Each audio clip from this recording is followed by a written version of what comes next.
사람이 살아가는 데는 어려운 일이 항상 다가옵니다. 그런데 그러한 일들을 만날 때 어떻게 어려움에서 벗어날 수가 있는가? 사람들이 자기 힘으로 감당할 수 없는 일을 만나면 포기하고 좌절합니다. 이스라엘 백성들이 하나님께 범죄함으로 말미암아 나라가 망하고 먼 이국 땅으로 사로잡혀 갔습니다. 그 당시에 생각하면 땅끝까지 끌려간 것입니다. 그리고 그 땅끝에서 고국을 생각하면 하염없이 눈물이 나지만 돌아갈 수 있을까? 과연 우리가 고향 땅을 밟을 수 있을까? 그런 생각을 하곤 했습니다. 우리 인생이 사업이 어렵고 아무리 노력해도 금리는 오르고 빚을 갚을 수 없고 살 길이 막막한데 우리가 살아날 수 있겠는가? 그것은 하나님을 앙망하는 길밖에 없습니다. 사람이 자기 자신으로 아무리 계산해봤자 해결책은 안 나옵니다. 그렇다고 죽을 수는 없고 뿐만 아니라 하나님께서 어찌 인생을 그냥 죽게 만드셨겠습니까? 우리를 막다른 골목에 처하게 한 것은 사방을 둘러봐도 나갈 길은 없지만 하늘을 우러러보라. 오늘의 결론은 야훼를 앙망하라는 31절에 오직 야훼를 앙망하라는 것입니다. 야훼를 앙망하면 살 길이 열린다는 것입니다. 그것은 하나님은 창조주이시기 때문입니다. 이사야 40장에서 지금 포로기에 있는 이스라엘 백성들에게 하시는 이사야의 메시지입니다. 이 포로에서 누가 우리를 건져낼 수 있겠느냐? 그런데 하나님께서는 창조주 하나님이시므로 지난 40장 12절에 보면 누가 손바닥으로 바닷물을 헤아렸으며 뼘으로 하늘을 쟀으며 땅의 티끌을 되에 담아 보았으며 접시 저울로 산들을 막대 저울로 언약 언덕들을 달아 보았으며 산을 누가 저울에 달을 수가 있겠습니까? 그러나 하나님 앞에서는 태산 같은 문제도 저울에 달리는 그와 같은 물건에 불과한 것이다.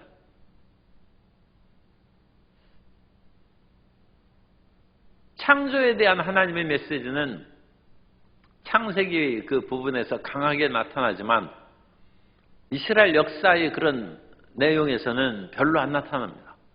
이스라엘 백성들은 이스라엘 역사 시대에는 역사를 주관하시는 하나님에 대해서 많이 서술하지 창조에 대해서는 언급이 없습니다. 그런데 이사야가 난데없이 창조를 얘기합니다. 그것은 재창조입니다.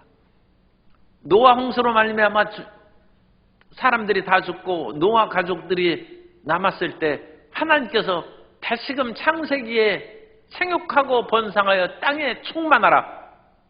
창조 메시지를 주님께서 다시 노아의 가족들에게 주십니다.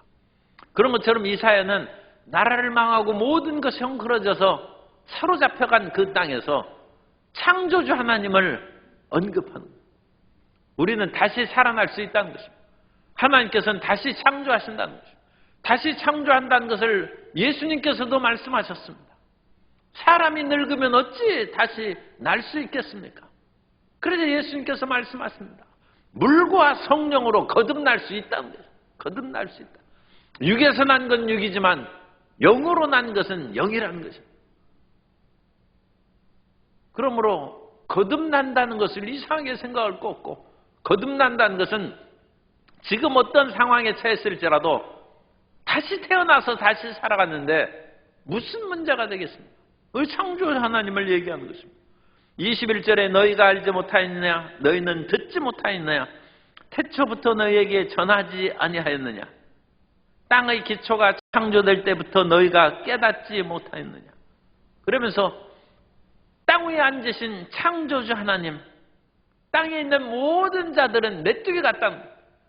너희가 그와 같이 크게 여기는 너희 그런 비주를 독특하는 채권자, 너희를 사로잡아서 억누르는 바벨론의 세력, 하나님이 보시면 메뚜기 같다는 것입니다.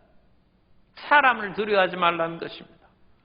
23절에 귀인들을 패하시며 세상의 사사들, 통치자들입니다.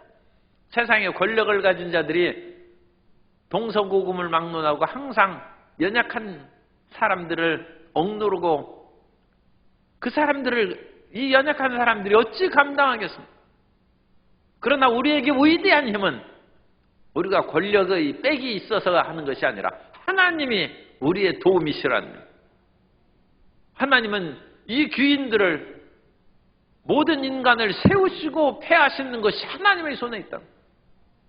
다니엘서에서도 그 강력한 유다를 멸망시키고 바벨론의 거대한 성읍을 세운 느부갓네살이 하늘의 순찰자가 잠시 오늘날로 하면 뇌신경을 잠깐 꽉 붙잡으니까 정신 이상이 걸려가지고 짐승처럼 훑뜯으면서 독수리처럼 발톱을 기르고 바벨론 정원에서 사는 그런 일이 생겨요.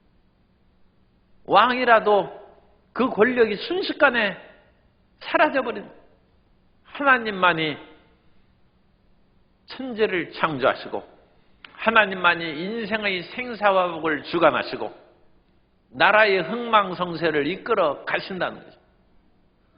그러므로 이 하나님을 믿고 의지하라.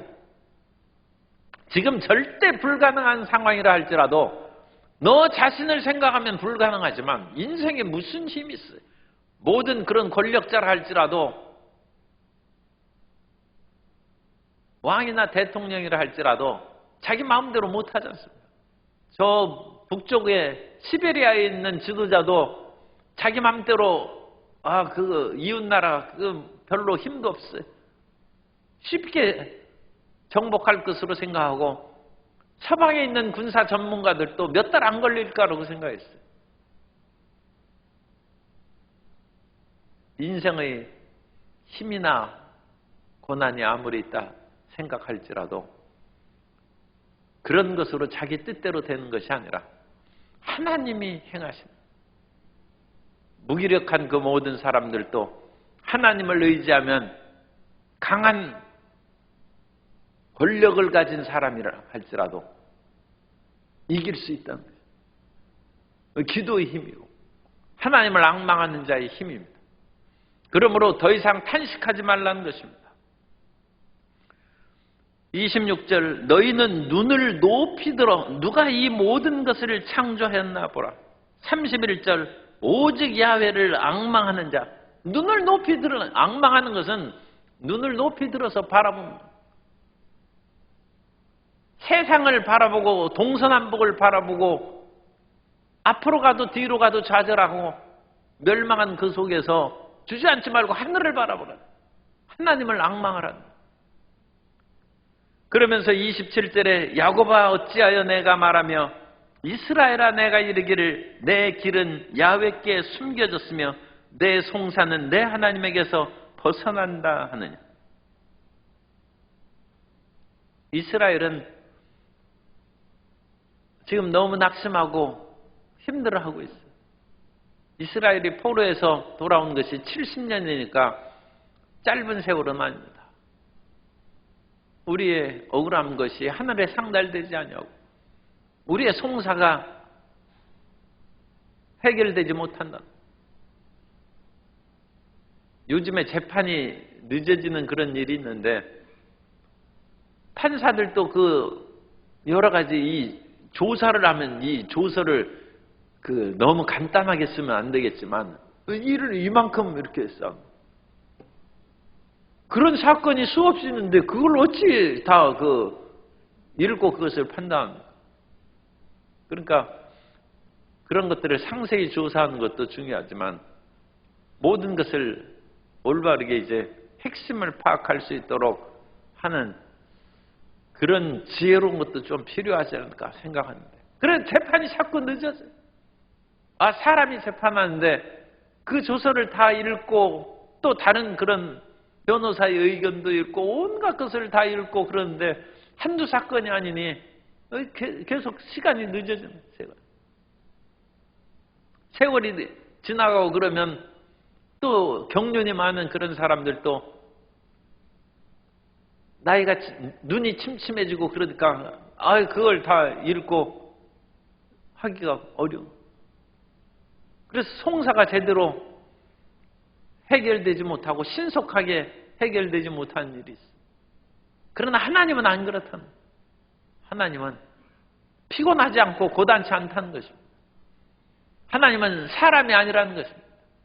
그러므로 너희는 끈질기게 하나님께 앙망해서 주님 앞에 나가서 부르짖고 기도하라는 것입니다. 옛말에 새로 만든 소를 모기가 뚫고 소의 피를 빨아먹는. 새로 만든 소가 무슨 피가 있겠어요? 그것은 소에게 모기가 하도 뜯기니까 이제 철갑 같은 것으로 소의 망을 씌워놨어요. 그런데 모기는 이 소를 피를 빨지 않으면 자기가 죽기 때문에 새로 된 소를 꿰뚫는다. 도시에 있는 모기는 사람이 많기 때문에 사람을 노리기가 쉬워요. 그래가지고 그냥 사람들에게 붙어서 괴롭히는데 산에 있는 그런 모기들은 사람 만나기를 그야말로 가뭄에 콩나무 듯이 하는 거예요. 그러니까 산에 있는 모기는 모포를 꿰뚫는다. 산에 있는 모기는 죽자사자 짐승의 그런 가죽을 꿰뚫는 그런 침을 가지고 산에서 모포를 들렀어도 그 모포를 꿰뚫고 사람을 괴롭힌다. 마음의 간절함이 있어야 돼. 마음의 간절함. 불의한 재판관은 하나님을 두려워하지 아니하고 사람을 무시하는 재판관인데 연약한 과부의 그런 호소를 들어줄 까닭이 없어요.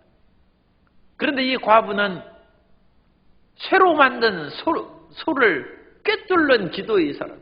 어찌나 부르짖고 찾아오는지 그 재판관이 내 번거로워서 이거 안 되겠다. 내가 이 사람의 소원을 들어줘야지 자꾸 나를 괴롭히니까 그대로 둘 수 없다. 하물며 하나님이시겠느냐.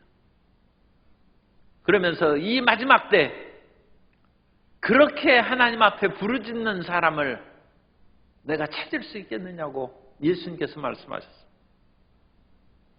예전에 수많은 기적이 일어난 것은 새로 된 소를 꿰뚫는 기도의 힘이 있었기 때문에 철야하고 금식하고 목숨을 걷는데 기도 응답 안 될 까닭이 없어요. 예전에 기도원에 가면 다 그냥 이불을 뒤집어 쓰고 기도원 성전에 다 들어 누웠어요. 저는 옛날에 그거 보면서 옛날 대학 시대에 앞에 그거 같이 무슨 장갑차가 오고 뭐하고 그러면 다 스크럼 짜고 들어 누웠어요. 거기 대학 시절에 기도원에 가서 보니까 다 그렇게 스크럼 짜고 누워 있더라고. 이거 하나님이 안 들으실 수가 없죠. 거기 죽는다고 들어 누워 있는데 그 기도가 응답 안 되겠어요. 그런데 기도를 그냥 10분, 20분 그거 해서 되겠습니다. 조금 더 세게 하면 그 한두 시간 해서 되겠습니까?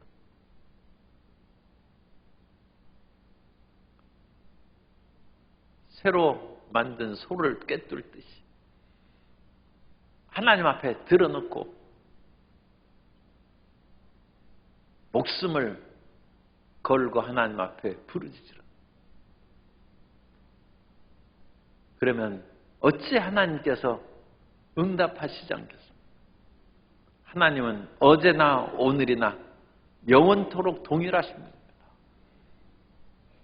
이전에 과부의 기도를 들으신 하나님, 사르밧 과부의 기도를 들으신 하나님, 죽은 아들을 살리신 엘리야를 통하여 살리신 하나님,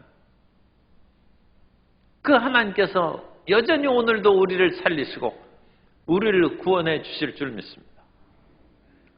이 세상의 모든 일들은 피곤하고 곤비한 일이 무수합니다. 그래서 그 피곤하고 곤비한 일들 가운데 가장 우리 마음 가운데 다가오는 그 비유가 소년이라도 피곤하며 곤비하며 장장이라도 넘어지며 쓰러지되, 애들은 잘 안 피곤합니다. 애들이 왜 안 피곤하겠어요? 그런데도 불구하고 생명력이 넘치니까 소년은 피곤하며 곤비하지 않아요. 그런데 이런 소년이라도 피곤하고 곤비하며 장정이 어찌 넘어지고 쓰러지겠습니까? 장정은 넘어질 듯 하면서도 팽그르르 해서 다시 일어납니다. 그런데 그 장정이라고 쓰러지고 넘어진다. 그래서 소년과 장정이 쓰러지고 넘어질지라도 안 쓰러지는 사람은, 야훼를 앙망하는 사람은 피곤하지 않고 곤비하지 않고 쓰러지지 않는다.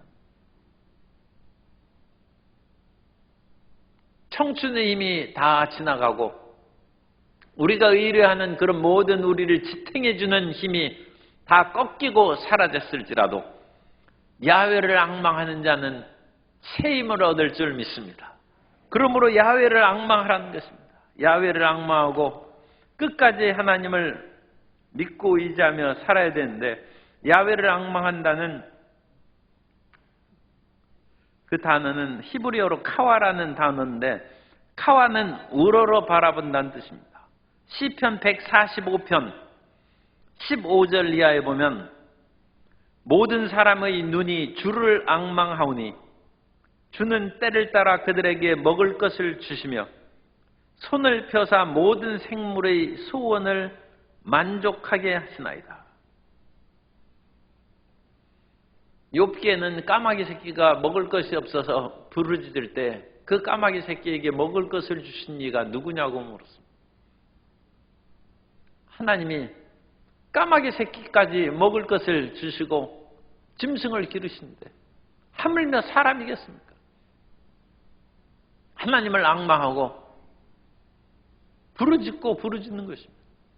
하나님을 앙망하는 부르짖고 부르짖는 것은 끊임없이 하늘을 기다리고 기다리는, 그 마음을 포기하면 안 됩니다. 시편 40편 1절 이하에 보면 내가 야훼를 기다리고 기다렸더니 귀를 기울이사 나의 부르짖음을 들으셨도다. 나를 기가 막힐 웅덩이와 수렁에서 끌어올리시고 내 발을 반석 위에 두사 내 걸음을 견고하게 하셨도다. 하나님을 쳐다보고 바라보고 사람이 예전에 길거리에 앉아서 구걸을 할지라도 그 사람의 눈을 바라보면, 눈이 부딪히면 잘 못 갑니다. 그래가지고 그 사람이 눈을 부딪혔으면 그냥 가다가도 동전이라도 하나 해서 주고 가는 것이죠. 사람의 눈길도 우리가 피하지 못하는 그 마음의 애절한 소원을 마음에 새겨지는 거예요. 하물며 하나님께서 우리의 간절한 눈길을 어찌 외면하시겠습니까? 하나님은 사랑이십니다. 하나님은 전지전능하신 하나님입니다.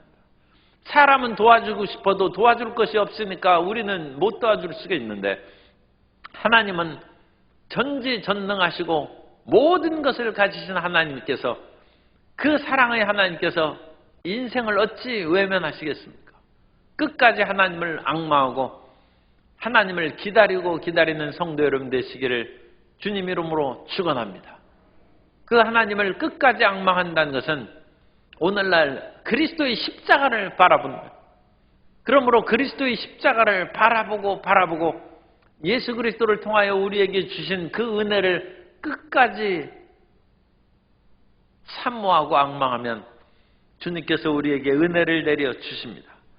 히브리서 12장 1절 이하에 보면 이러므로 우리에게 구름같이 둘러싼 허다한 증인들이 있으니 모든 무거운 것과 얽매이기 쉬운 죄를 벗어버리고 인내로서 우리 앞에 당한 경주를 하며 믿음의 주요 또 온전하게 하신 이인 예수를 바라보자. 이게 예수님 앙망하는, 구약에서 야훼를 앙망하는 것처럼 예수를 바라보자. 그는 그 앞에 있는 기쁨을 위하여 십자가를 참으사 부끄러움을 개의치 아니하시더니 하나님 보좌 우편에 앉으셨느니라. 주님께서도 승귀하시고 높이 여김을 받으신 것처럼 우리가 어떤 고난과 역경에 있어도 예수님을 앙망하면 응답 주신다는 뜻입니다. 그래서 우리를 다시 높이신다는 것입니다. 포로기의 백성들에게 이사야가 지금 해방의 전야로 지금 말씀한 것입니다. 이 다음에 우리가 몇 장 지나가면 페르시아의 왕 고레스가 나옵니다. 그래서 하나님께서는 고레스를 통하여 바벨론을 무너뜨리고 유다 백성들에게 자유와 해방을 주셨습니다. 그리고 이 고레스를 통하여 해방을 주시기 전에 하나님께서 하신 일을 미리 얘기해 주는 거예요. 왜 그 일을 해주시냐? 믿음을 가지라는 거예요. 지금 하나님께서 우리를 건져주신 그것이 그 능사가 아닙니다. 우리가 건짐받았어도 우리 마음 가운데 믿음이 없으면 하늘나라에 어찌 가겠습니까? 지금 눈앞에 문제가 해결되는 그건 발등에 떨어진 불이죠. 그것이 사실은 절대적인 중요한 것이 아니라 믿음을 갖는 것이 중요한 거예요. 발등에 떨어진 불을 통하여 믿음을 얻어야 발등이 좀 불에 대었을지라도 우리가 참으로 귀한 것을 얻는 것이고 하나님의 원하시는 그런 뜻대로 나아가는 것입니다. 포로에 사로잡힌 유다 백성들에게 이사야는 담대하게 선언합니다. 하나님은 창조주 하나님이시다. 개인의 생사화복과 나라의 흥망성쇠를 주관하시는 분이시다. 그러므로 너희는 70년이 되도록 기도했는데도 응답되지 않는다고 우리의 송사는 하나님 앞에 감춰졌다. 우리의 부르짖음을 하나님이 들으신다. 듣지 않으신다. 낙심하지 말고 더 하나님께 나아가라는 것입니다. 하나님은 결코 우리를 피곤하다. 나 피곤하니까 다음에 얘기하자. 하나님은 그러신 분이 아닙니다. 우리의 기도를 끝까지 들어주십니다. 사람은 사람 얘기 끝까지 못 들어줘요. 나 시간 없다고 해서 못 들어요. 하나님은 그 위대하신 하나님이 끝까지 들어주시고 소년이라도 피곤하고 장정이라도 넘어질지라도 야훼를 앙망하는 자는 독수리가 날개치며 날아오는 같이 새 힘을 주십니다. 오늘 하나님을 앙망함으로 새로운 힘과 용기를 가지고 전진하는 모든 성도님 되시기를 예수님 이름으로 축원합니다.